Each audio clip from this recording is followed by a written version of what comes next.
રામ સેતુ ખરેખર અસ્તિત્વમાં હતો કે કેમ? હકીકત શું છે? સવાલ ઉઠે છે કે કેટલાક નાસ્તિક લોકો રામ સેતુ અંગે શંકાઓ વ્યક્ત કરે છે, કાલ્પનિક બાબત કહે છે.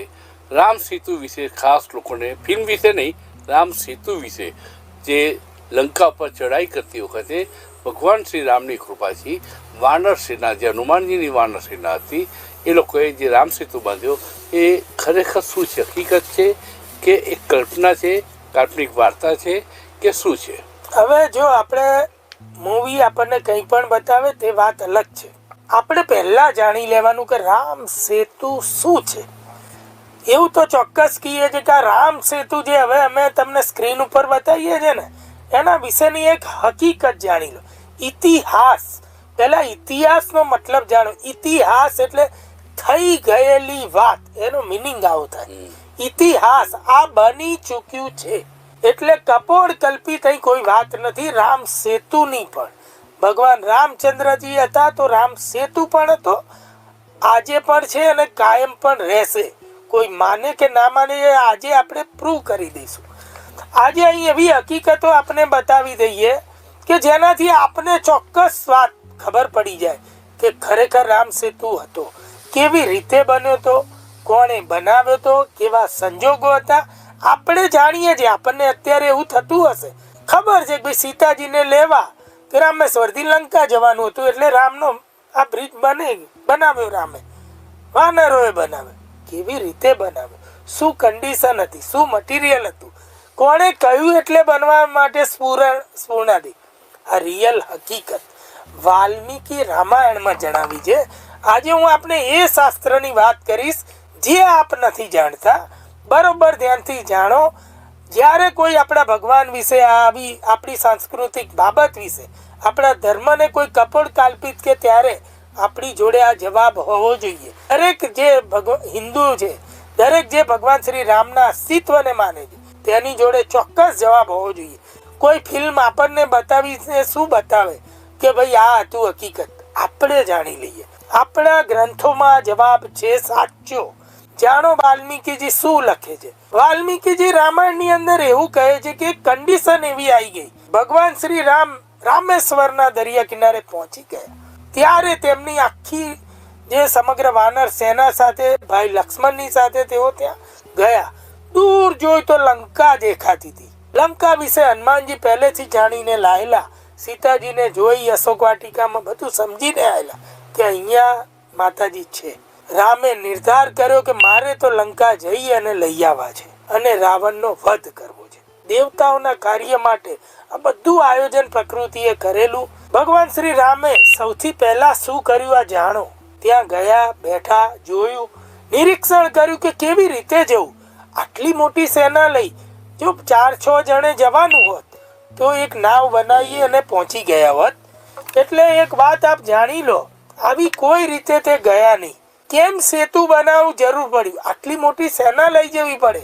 સામે રાવણની બહુ મોટી વિશાળ સેના હતી, તેને કઈ 5-25 લોકો વાણમાં જઈ અને પહોંચી ના વળે. સમગ્ર સેનાએ જવું પડે.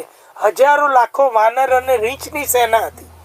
બધાને જવા બ્રિજ જોઈએ, એટલે જરૂર પડી. રામે વિચાર કર્યો કે બ્રિજ વિના અહીં જવું એ અસંભવ છે. લગભગ 48 કિલોમીટરનો આ વિસ્તાર છે, એટલે પહોંચી જ ના શકાય. એટલે ભગવાન રામે ત્યાં બેઠા, બધાની જોડે ચિંતન મનન કર્યું રામેશ્વરના દરિયા કિનારે. વાલ્મીકીજી આગળ એમ કે છે કે ભગવાન રામે નિર્ધાર કર્યો કે સમુદ્ર દેવને પ્રાર્થના કરું કે મને રસ્તો આપી દો, એક ટાઈમ બિંગ, એક સમય મર્યાદા માટે. ત્યારે ત્યાં તેમને બેસી અને 2 થી 3 દિવસ તપ કર્યું, પ્રાર્થના કરી, સમુદ્ર દેવને રીઝવવાનો ખૂબ પ્રયત્ન કર્યો અને પોતે સીતાના વિયોગથી વિચલિત હતા છતાં પણ એક ધ્યાન થઈ સમુદ્રદેવને ખૂબ આજીજી કરી. પરંતુ તોફાને ચડેલા સમુદ્રદેવ રામેશ્વરના દરિયા કિનારે, તેમણે બિલકુલ આ વાતને તેમને ધ્યાને જ ના લીધી અને 2 દિવસ 3 દિવસ થયા, પરંતુ વિયોગથી ભગવાન શ્રી રામ પીડિત હતા. સમગ્ર વાનર સેના, લક્ષ્મણજી બધા આ દ્રશ્ય જોઈ રહ્યા હતા અને એકાએક 3 દિવસ બાદ ભગવાન શ્રી રામ ક્રોધાયમાન થઈ ગયા અને ઊભા થઈ ગયા. પોતાના ધનુષ બાણમાં તેમણે બ્રહ્માસ્ત્ર ચડાવી દીધું અને એવું નિર્ધાર કર્યો કે આ સમુદ્રને જ બાળીને ભસ્મ કરી દઉં અને રસ્તો બનાવી દઉં. લક્ષ્મણજીએ તેમને રોકવાની બહુ કોશિશ કરી કે આપ આવું ના કરો, આનાથી સમુદ્રના સમગ્ર જીવો નાશ પામી જશે, આ સૃષ્ટિનો વિનાશ થઈ જશે. પ્રભુ આવું આપ ના કરો. પરંતુ ભગવાન શ્રી રામ ક્રોધે ભરાઈ ગયા હતા. એક તો સીતાજીનો વિયોગ અને બીજું સમુદ્રદેવ તેમનું સાંભળી જ નતા રહ્યા. તુરંત સમુદ્રદેવ ત્યાં પ્રગટ થયા હતા. વાલ્મીકીજી એવું કહે છે કે સમુદ્રદેવ પણ આ દ્રશ્ય જોઈ અને પગમાં પડી ગયા ભગવાનના અને કહેવા લાગ્યા કે આવું ના કરો, અહીંયા અનંત જીવો નાશ પામી જશે. ભગવાન શ્રી રામે પણ એક સેકન્ડ માટે રોકાઈ અને વિચાર કર્યો. હવે બ્રહ્માસ્ત્રનું બાણ ચડી ગયું હતું, તે ખાલી જાય નહીં. એટલે સમુદ્રદેવના કહેવાથી એવી દિશામાં તે બાણ છોડાઈ દીધું કે જ્યાં રણ હતું અને ભગવાન શ્રી રામે બ્રહ્માસ્ત્ર છોડી દેવું પડ્યું. સમુદ્રદેવે વિનંતી કરી અને કહ્યું કે ભગવાન, હું આપને સંપૂર્ણ માર્ગ તો ના આપી શકું, આ પ્રકૃતિથી વિરુદ્ધ છે. ભગવાન, આપ બ્રહ્માજીને પણ પૂછી શકો છો, પરંતુ હું એવું કરી શકું કે એ આપના માર્ગમાં હું પાણી છીછરું ઓછું કરી દઉં. એટલું તો હું આપના માટે કરી શકું છું. અને હું આપને વિનંતી કરું છું કે આપની સેનામાં નલ અને નીલ છે, તે ભગવાન વિશ્વકર્માના ઓરસ પુત્ર છે. આપ તેમના દ્વારા બ્રિજ બનાવો અને હું એ બ્રિજને ધારણ કરીશ. ત્યારે ભગવાન શ્રી રામે તરત જ નલ અને નીલની સામું જોયું તો નલ અને નીલ હાથ જોડી અને ભગવાનને કહેવા લાગ્યા કે હે પ્રભુ, અમે અમારી જે પોતાની આ જે શક્તિઓ છે એ અમે અમારા વખાણ આપને કેવી રીતે કરીએ કે અમે આ બધું બનાવી શકીએ છીએ, એટલે અમે આપને કહ્યું નહીં. પરંતુ હા, સમુદ્રદેવ સાચું કહે છે કે આ બ્રિજ બનાવવામાં, રામ સેતુ, આ સેતુ બનાવવામાં અમે સક્ષમ છીએ. પ્રભુ, અમે આજથી જ આ કામ શરૂ કરી દઈએ છીએ. આ વાત પણ કોઈ નહીં જાણતું હોય, કયા પથ્થરો, બધું પસંદગી કરી અને નક્કી થયું છે. ક્યાંય કોઈ રામાયણ કહેનારા કથાકારોએ આ વાત નહીં કહી હોય. આ પણ આજે આપ જાણી લો કે કેવળ કંઈ ગમે તે પથ્થર નાખી અને આટલો મોટો બ્રિજ આ દરિયામાં બની જાય, આ અસંભવ બાબત છે. આજે પણ બ્રિજ બનાવવા દરિયામાં કેટલી બધી જદ્દોજહદ, આટલી ટેકનોલોજી હોવા છતાં કરવી પડે. ત્યારે આ નળ નીલમાં કેવી સૂઝ હતી. એમણે એવા પથ્થર શોધી કાઢ્યા, કારણ કે સમય નહોતો, ભગવાનનો વિયોગ કોઈથી જોવાતો નહોતો. 3 દિવસમાં એટલા ક્રોધિત બની ગયા હતા. હવે કેટલા બહુ ટૂંકા સમયમાં બ્રિજ બનવો જોઈએ. એટલે પહેલું નીલ અને નલે ભગવાન શ્રી રામની આજ્ઞા લીધી. તમામ વાનરો ખુશ થઈ ગયા, હનુમાનજી સહિત. બહુ મોટા વિશાળકાય પરાક્રમી વાનરો અને રીછોની સેના ખુશ થઈ ગઈ અને કહેવા લાગી કે પ્રભુ, અમે જલ્દી બનાવી દઈશું. સૌથી પહેલા નીલે તેમને રોકી લીધા અને નલ અને નીલે સાથે રહી અને એમણે એમ કહ્યું કે હું પસંદ કરું તે પથ્થરો લઈ આવો. એટલે એવા પથ્થર પસંદ કર્યા કે જે વજનમાં ભલે ઓછા હોય વિશાળ કાય, મજબૂતીમાં જરા પણ દુનિયાના કોઈ પથ્થરથી કમ ના હોય. એટલે એ પથ્થરો એવા નીકળે કે જે દરિયામાં તરી પણ શકે. આવો વિચાર કરી અને તેણે પથ્થરોની જાત અને પહાડો બતાવ્યા કે અહીં નજીકના વિસ્તારોમાં અહીંથી આ શિલાખંડો ઉપાડી લાવો. બીજી પસંદગી કરી તેની જોડે એવી લતાઓ, એવા ઝાડની કે જે વર્ષો સુધી રહી શકે, ટકી શકે. ત્રીજી પસંદગી એવી કરી કે એવા વૃક્ષોના થડ લઈ આવો કે જે આ બ્રિજ બનાવવામાં સપોર્ટ બને, કામ લાગે. કે એ જેને પાણી મળે, પાણી એ પીવે એમ વધારે ફોલાદી અને તાકાતવર બને, એ પાણીથી સડી ન જાય, એવા વૃક્ષોની પસંદગી કરીને ગઈ. ત્યારે વાનર સેના જંગલોમાં ગઈ અને મોટા વિશાળકાય વૃક્ષોના થડો અને આ પથ્થરોની શિલા ઉપાડીને લાવી અને ત્યારબાદ એવું કહે છે કે 48 કિલોમીટર કે યોજન એટલો એક સૂત્ર પકડી અને વાનરો પેલા છેડે જઈને ઉડતા વાનરો ત્યાં ઉભા રહ્યા અને બીજા આ છેડે ઉભા રહ્યા અને નલ અને નીલે સમુદ્રની વચ્ચે જઈને આખો આ રામ સેતુ બનાવ્યો. આ રામ સેતુ 5 દિવસમાં બની ગયેલો.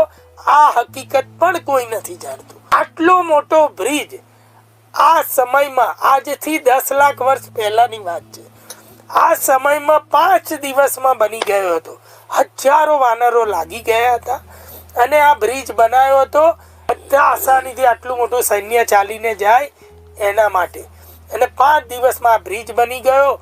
અને આ બ્રિજ ઉપરથી ભગવાન શ્રી રામ, લક્ષ્મણ સહિત જામવંતજી, હનુમાનજી, સુગ્રીવ, આ બધા તમામ વાનરોની સેના સાથે લંકા ઉપર ગયા. લંકા ઉપર ચઢાઈ કરી અને એવું કહેવાય છે કે રાવણનો વધ કર્યો, સીતાજીને સલામત પાછા લઈ આવ્યા. અને આમ એવું કહેવાય કે અસુરોનો નાશ કર્યો, અધર્મનો નાશ કર્યો, ધર્મનો જય થયો. અને આ જ રામ સેતુ અહીંયા જે બનાવેલો છે એ બિલકુલ હકીકત છે. આવી આખી ઘટના બની હતી. અને જેનું રામાયણ, વાલ્મીકી રામાયણમાં આવું સુંદર રીતે તેનું વર્ણન કર્યું છે. બહુ જ વિશાળ વર્ણન છે. અહીં સમયની ઓછી અનુકૂળતા એટલે મેં આખી આ વાતને આપણે ટૂંકમાં કહી છે. અને ત્યારબાદ આ બ્રિજ બનતો ત્યારે લક્ષ્મણજી, સુગ્રીવ, હનુમાનજી અને રામ જામવંતજીની સાથે આખી યોજના બનાવી રહ્યા હતા કે ત્યાં પહોંચ્યા પછી કેવી રીતે આપણે ત્યાં ચઢાઈ કરવી અને કેવી રીતે રાવણનો વધ કરવો. કેટલાક કહે છે કે વૈજ્ઞાનિક પુરાવા મળ્યા છે કે કેમ? આ સવાલ પૂછીએ. સાચી વાત છે. અંધશ્રદ્ધા કે નાસ્તિક છે એવું ન કહેવાય, પણ એને જાણવાની ઉત્સુકતા હોય કે પછી આપણા શાસ્ત્રોમાં જે પુરાવા છે એ સફિશિયન્ટ છે આપણી દૃષ્ટિએ. જો હવે શાસ્ત્રોના પુરાવા તો આજે પણ સફિશિયન્ટ છે.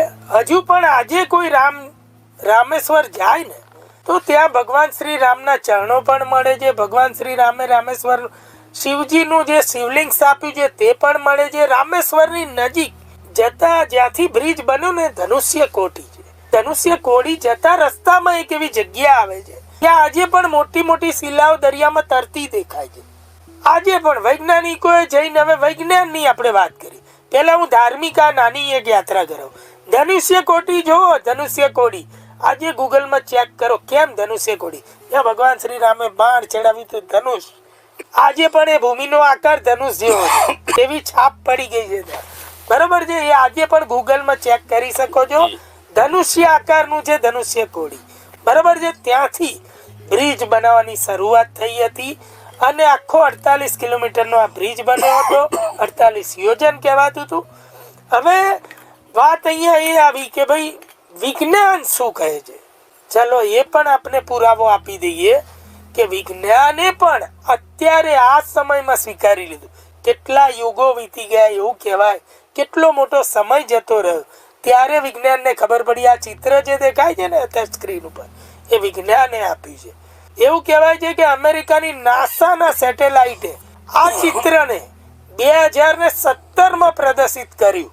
સેટેલાઇટ દ્વારા જોઈ અને એવું નક્કી કર્યું હોય ને હોય આ રામ સેતુ છે જે આપણી વાલ્મીકી રામાયણમાં કમ્પ્લીટ વર્ણન હતું.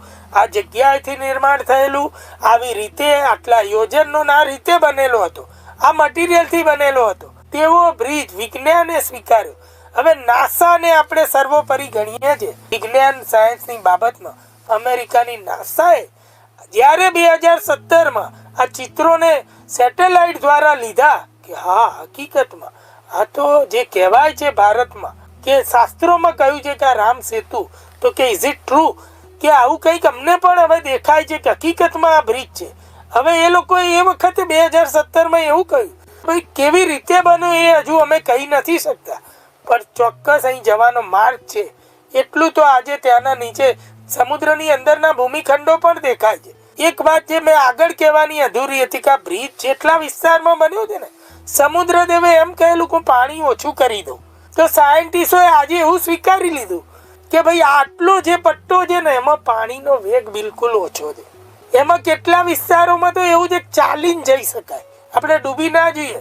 મધ દરિયે સમુદ્રની વચ્ચે અમુક એવા વિસ્તારો છે કે ત્યાં ચાલતા જવાય, આપણે ડૂબી ના જઈએ. 2-4 ફૂટ પાણી જ છે એટલે બ્રિજ હતો એ વાત તો અસ્તિત્વ છે જ. એ ચાલીએ છે તેની નીચે જ બ્રિજ છે અને આજે સમુદ્રદેવ ત્યાં શાંત છે એવું નાસાએ સ્વીકારી લીધું. અને વાત આવી 2018ની, હજુ હમણાંની જ વાત છે. સાયન્સે પદ્મકાંતભાઈ એવું પ્રૂફ મારી દીધું. અમેરિકાની એક બહુ મોટી સાયન્સ ઉપર કરતી એક ચેનલ છે, તેણે સ્વીકારશું દાવો કરી દીધો કે ભાઈ આ બ્રિજનું અમે સૂક્ષ્મતાથી નિરીક્ષણ કરી લીધું એમના અરબો ખરબોના સાધનોથી, વૈજ્ઞાનિકોએ. અને એમણે એવું કહી દીધું કે આ બ્રિજ કોઈ મશીનથી બનેલો બ્રિજ નથી, આ રામ સેતુ છે, માનવ નિર્મિત છે એવું તેમણે સ્વીકારી લીધું અને ચોક્કસ કહ્યું કે ભાઈ હકીકત છે આ. અમને પણ હવે લાગે છે કે જે રામાયણમાં જણાવ્યું છે કે રામ સેતુ આવી રીતે વાનરોએ બનાવ્યો, ચોક્કસ બનાવેલું છે. જેવા પથ્થરનો ઉલ્લેખ કર્યો છે તેમાં તેમણે આજની વૈજ્ઞાનિક ભાષા કહી કે અમુક પ્રકારના લાવામાંથી ઉત્પન્ન થયેલા મેગ્નેશિયમ અને સિલિકા જે વચ્ચે અંદર એવું એક બળ ઊભું કરે છે જેમાં હવા ભરાઈ જાય એટલે વજનમાં હલકા હોય અને તરી શકે, એવું એ સાયન્સની ભાષામાં કહે છે. પરંતુ આપણા નલ અને નીલે પાસ કર્યા હતા એ આપણા શાસ્ત્રોમાં પહેલેથી લખ્યું છે, વાલ્મીકીજીએ લાખો વર્ષ પહેલા. તો હવે આ એવી કોઈ ટેકનોલોજી ક્યાં હતી કે એવું એ ચેક કરી શકે? આ લોકો તો આટલી ટેકનોલોજીથી ચેક કરે. એટલે સાયન્સે પ્રૂવ કરી દીધું એવા પથ્થરોથી બનાવેલી જે માનવ સર્જિત આખો જે આ મહાન બ્રિજ છે તે રામ સેતુ છે. આજે પણ આપણે જો જઈએ તો આપણને તેના પુરાવા મળે છે. કોઈ કપોળ કલ્પિત વાત નથી, સાયન્સે સ્વીકારી લીધું છે. આગળ જતા બહુ મોટા રિસર્ચ થશે અને બધા માની લેશે અને માની લીધું જ છે. સાયન્સના પણ પુરાવા છે. એટલે આ બિલકુલ ઠોસ વાત છે કે રામ સેતુ હતો, છે અને રહેશે.